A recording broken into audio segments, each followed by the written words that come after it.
Hola a todos los que nos escucháis en estos momentos. Hoy continuamos estudiando la Biblia con el tema 745 para continuar estudiando el capítulo 1 del libro de Marcos.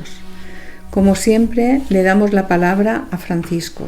Bien, y con la Biblia preparada, como siempre, vamos a comenzar. El tema anterior lo dejamos con la intervención de Jesús expulsando al espíritu inmundo.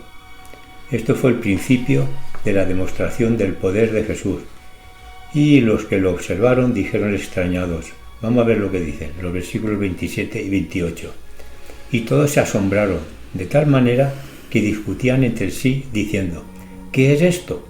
¿Qué nueva doctrina es esta que con autoridad manda aún a los espíritus inmundos y lo obedecen? Muy pronto se difundió su fama por toda la provincia alrededor de Galilea.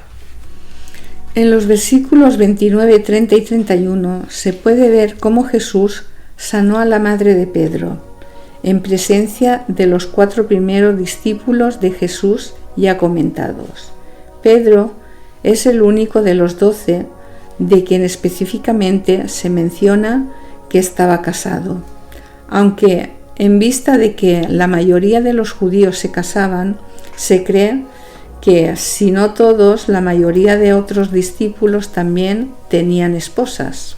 Posiblemente se extendió rápidamente el poder de Jesús, pues comenzaron a llegarle enfermos y endemoniados para que los curase, según constan los versículos 32, 33 y 34 que paso a leer. Dice: cuando llegó la noche, luego que el sol se puso, le trajeron todos los que tenían enfermedades y a los endemoniados, y toda la ciudad se agolpó a la puerta, y sanó a muchos que estaban enfermos de diversas enfermedades, y echó fuera muchos demonios, y no dejaba hablar a los demonios porque les conocían. No significa necesariamente que todas las personas que vivían en Capernaum fueron al hogar de Pedro, sino que se trataba de una descripción figurada de las multitudes que acudieron. Jesús estaba cargando con el gran trabajo de las predicaciones y sanaciones, por lo que necesitaba descansar y comunicarse con el Padre para reponer fuerzas y poder. Se apartó del grupo y se puso a orar. Los discípulos, parece que con tanto ajetreo por las personas que habían llegado, no se dieron cuenta de que Jesús se había marchado a orar. En el versículo 37 podemos ver que ya encontraron a Jesús, y Jesús les dijo lo que figura en el versículo 38. Vamos a los lugares vecinos para que predique también allí, porque para eso he venido. A la vista de la popularidad que Jesús adquirió en tan poco tiempo, sus discípulos se animaron, pues vieron en él al Salvador de la nación judía. Por este motivo buscaron a Jesús para que no perdiese el tiempo y aprovechar ese impulso y que pronto moviese a toda Judea. Dice el versículo 39: y predicaba en las sinagogas de ellos en toda Galilea y echaba fuera los demonios. Jesús veía mucho trabajo por delante para predicar, teniendo en cuenta que en Galilea habría unos 200 pueblos y aldeas. Como Jesús ya iba siendo un rabino visitante popular, se le pediría que participara en los servicios de las sinagogas y que hablara. Esto lo confirma el mismo Marcos en el versículo 22 estudiado ayer. Los versículos 40 hasta el final tratan sobre la sanación de un leproso, como dicen los versículos 40 y 41 que paso a leer. Vino a él un leproso rogándole, e hincada la rodilla en el suelo, le dijo: si quieres, puedes limpiarme. Y Jesús, teniendo misericordia de él, extendió la mano y le tocó y le dijo: quiero, sé limpio. Mateo y Lucas también registran este milagro, pero el relato de Marcos es más vivido y detallado. Posteriormente, Jesús repetidas veces sanó a leprosos y autorizó a sus discípulos para que hicieran lo mismo. El concepto popular de los judíos era que la lepra sobrevenía como un castigo divino a causa del pecado. Por eso creían que el hombre en ninguna manera debía interferir con los decretos de Dios, tratando de aliviar o curar la enfermedad, y que no lo lograrían aunque lo intentaran. Por lo tanto, se suponía que la lepra era una manifestación externa de un pecado interno, y el que sufriera de ella no solo era un paria moral y social, sino también era considerado como abandonado por Dios.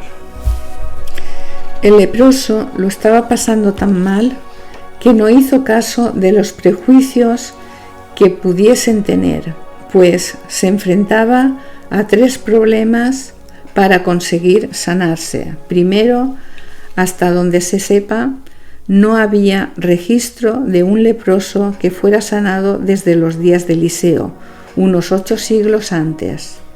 Segundo, según la creencia popular, el leproso estaba bajo la maldición de Dios. ¿Estaría dispuesto Jesús a sanarlo?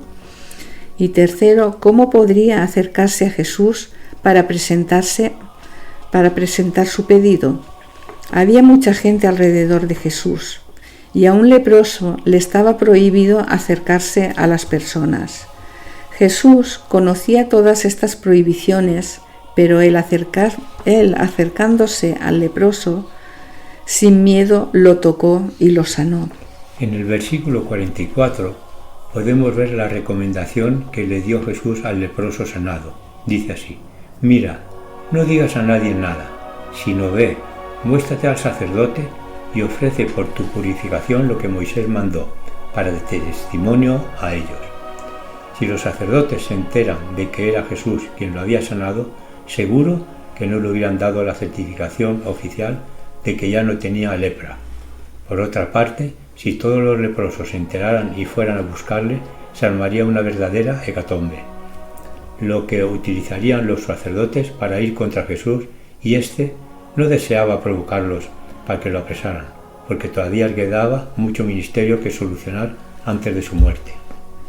Bueno, también es cierto que no todos los enfermos y endemoniados Jesús estaba dispuesto a sanar, pues es una condición indispensable de que el enfermo que acudía a Jesús tuviera fe en él, arrepentimiento de sus pecados y estar dispuesto a cambiar su vida.